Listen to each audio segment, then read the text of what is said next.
Daniel Okafor had never believed in fate until the night he met Bella Anderson at the Abuja Charity Gala. The glow of chandeliers danced across her dark eyes and flawless skin. Though her dress was simple, a subtle confidence in her posture drew. He was used to women seeking his wealth, but Bella's curiosity about his tech foundation felt genuine. Her laughter rang out like wind chimes, light and unexpected. By the gala's end, Daniel was smitten. Within weeks, he whisked Bella away to his mansion in Asokoro, announcing their engagement to Abuja's glitterati. The city buzzed, a billionaire marrying a mysterious beauty from the slums. Everyone wondered what she had that they didn't. At the backwaters of Nyanya, Amara Anderson woke before dawn. As the elder sister, she managed the family's small roadside canoe stand and cared for their grandmother. Amara's hands were calloused, her heart gentle. She had saved every naira she could spare to keep the family afloat. Bella, on the other hand, slept in until noon. She believed chores were beneath her, preferring clandestine rendezvous with wealthy suitors. Their aunt fawned over Bella's beauty and scorned Amara's diligence. Joshua, their half-brother, alone saw Amara's worth and secretly taught her to read and write. Bella's arrival at Daniel's mansion was a spectacle. Press floods and social media erupted in selfies and tweets. Yet behind the cameras, Daniel realized Bella struggled. She flinched at formal dinners, mistook cutlery, and ignored polite conversation. Still, her innocence felt charming, and Daniel dismissed the warnings. Meanwhile, Amara listened to the radio announcement about Bella's wedding. Her stomach twisted with dread. She worried for her sister, knowing Abuja's elite world was far removed from dusty roads and scalding kettles of kunu. The first week of marriage tested Bella's veneer. She abandoned cooking lessons, burning dinner and roaring at the staff. When Daniel returned from a business trip, he found the kitchen in ruins and a hotel bill for a secret visitor. Amara, hearing rumors, prayed silently. She feared her sister's choices would end in heartbreak. Daniel hired a private investigator named Obi to verify Bella's background. Obi uncovered disturbing details, forged school certificates, loans under false names, and whispered connections to a women's occult society in Pape. Bella's glamorous lies began to unravel as Obi pieced together her trail through Abuja's nightclubs and upscale hotels. During an elegant board dinner, Daniel confronted Bella. His voice trembled as he asked why she lied. Her eyes darted away, and she snapped that survival required any means. Heartbroken, Daniel arranged for Bella to return to her family. Their homecoming was a public spectacle, a fallen bride sent back in shame.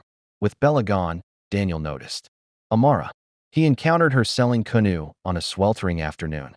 Her humble greeting and genuine concern for his well-being caught him off guard. Daniel offered her a job at his youth foundation to manage community outreach.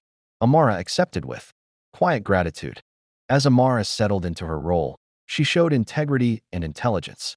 She reorganized volunteer schedules, improved funding proposals, and won the respect of staff. Daniel watched her grow and felt a new warmth in his heart, a stark contrast to the fleeting spark he felt with Bella. In the shadowy halls of Bella's aunt's home, resentment festered. Bella refused to accept her fall. She contacted her occult sisterhood, a secret covenant promising power. She vowed revenge on Amara and Daniel. Amara began experiencing strange ailments. She'd awoken with bruises she couldn't explain, and the foundation's servers crashed. At critical moments, Daniel's investors grew anxious. He suspected darker forces at play. Joshua discovered their late mother's diary, hinting Bella had been dedicated to a shrine in infancy. The sisterhood's rituals, cloaked in secrecy, granted temporary beauty, charm, and success at the cost of someone close. Her pact's power depended on suppressing her sister's light. Horrified, Joshua rushed to warn Daniel and Amara. Together, they examined the diary and the symbols scrawled on Bella's belongings. The truth sank in. Bella hadn't just lied, she was spiritually bound to destroy her own blood. Daniel summoned Amara and Joshua to his private study.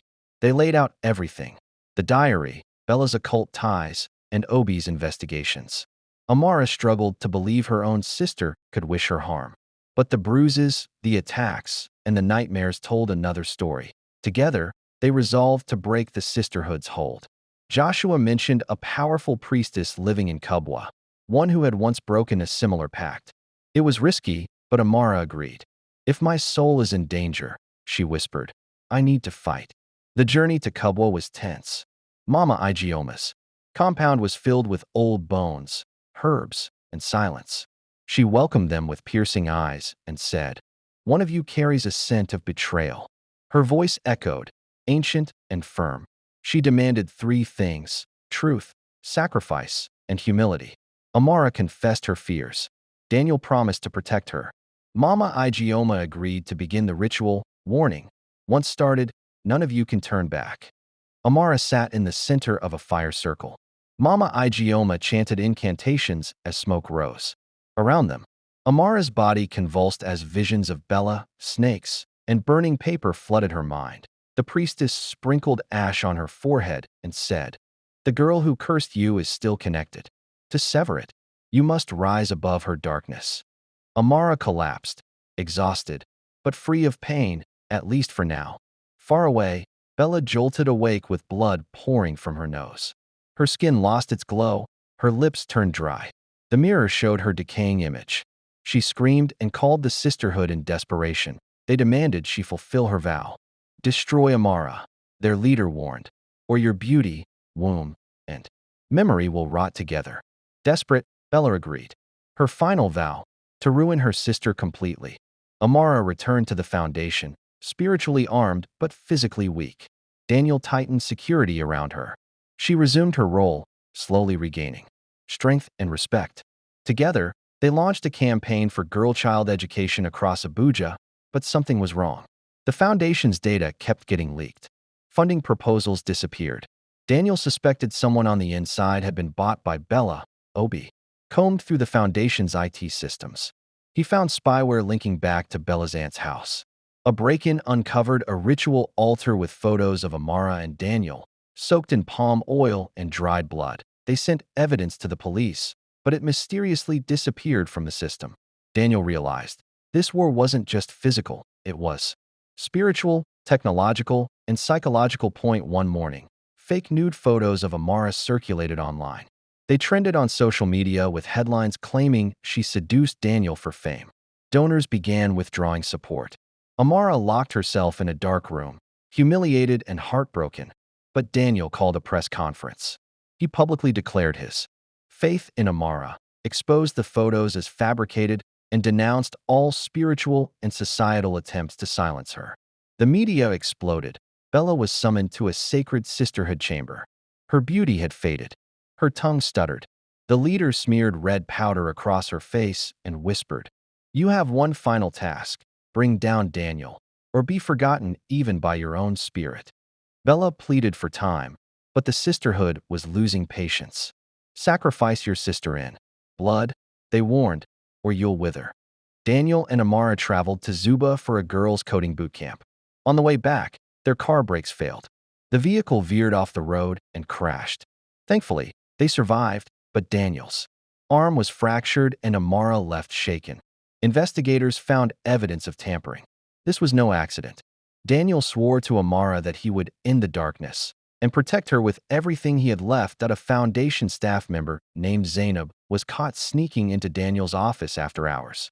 At first, she denied any wrongdoing, but after Obi confronted her with surveillance footage, she confessed.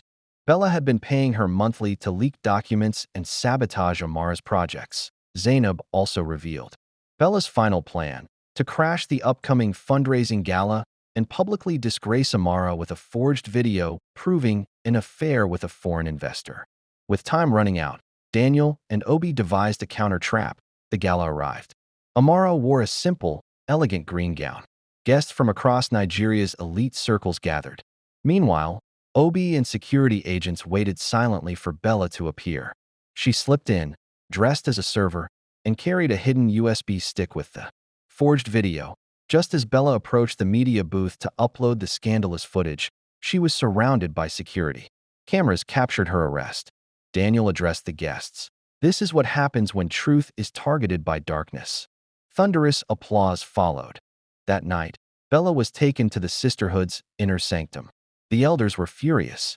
Her charm had faded, and her spiritual bond to the cult weakened. The high priestess ordered her to offer a blood sacrifice, Amara, or be erased spiritually. They drew symbols on Bella's skin, binding her body for the final ritual. Bella sobbed, but agreed. Her last words before leaving: she was never meant to shine. Amara was on her way to launch a girls' leadership program in Guadalajara when she suddenly collapsed on the street. Pedestrians rushed to help as she convulsed. She was rushed to the hospital but remained unconscious. Doctors found no illness. Mama Igioma arrived and examined her spirit. "They've taken part of her soul," she whispered gravely. "The final blow is near. Prepare her." Daniel flew in a controversial prophet from Enugu named Prophet Ike. Known for confronting spiritual covenants and exposing darkness, he performed a midnight prayer at Amara's bedside that he declared, "She is chosen, but her light threatens old thrones. The woman bound to her will attempt one final cut. When the moon turns, one soul must bow." Daniel grew restless. Time was running out. In desperation, Bella arranged a live interview with a popular Abuja TV station. On air, she accused Daniel of emotional abuse, fraud, and said Amara had bewitched him. The nation was stunned. Social media split. #Justice for Bella versus #Stand with Amara.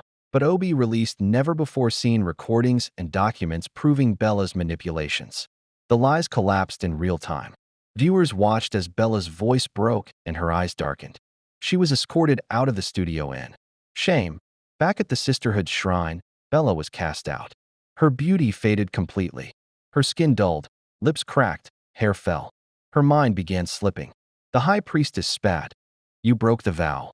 You are no longer ours." Bella screamed into the dark, abandoned.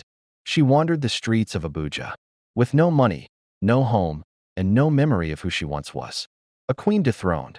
Weeks later, Daniel and Amara hosted Nigeria's largest girls and tech summit.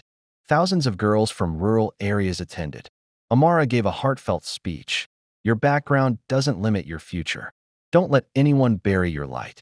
The media called her the sunflower of Abuja. Daniel, arms still recovering from the crash, smiled from the front row. The foundation received record-breaking donations. Amara's journey had inspired the nation. After the summit, Daniel took Amara back to the exact Kunu stall where they first reconnected. The sun was setting, casting a golden glow over the street. He got down on one knee, not with a ring, but with a deed to her new girls' tech academy. Tears spilled down Amara's cheeks. "Yes," she whispered. Cameras clicked. Abuja rejoiced. The poor girl who once sold Kunu was now engaged to the man whose empire she helped rebuild. With integrity and grace, as music and celebration filled the air, a black SUV idled across the street.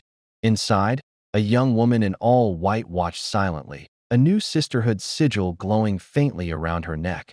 The driver leaned in. "Madam, should we move?" She whispered. "Not yet.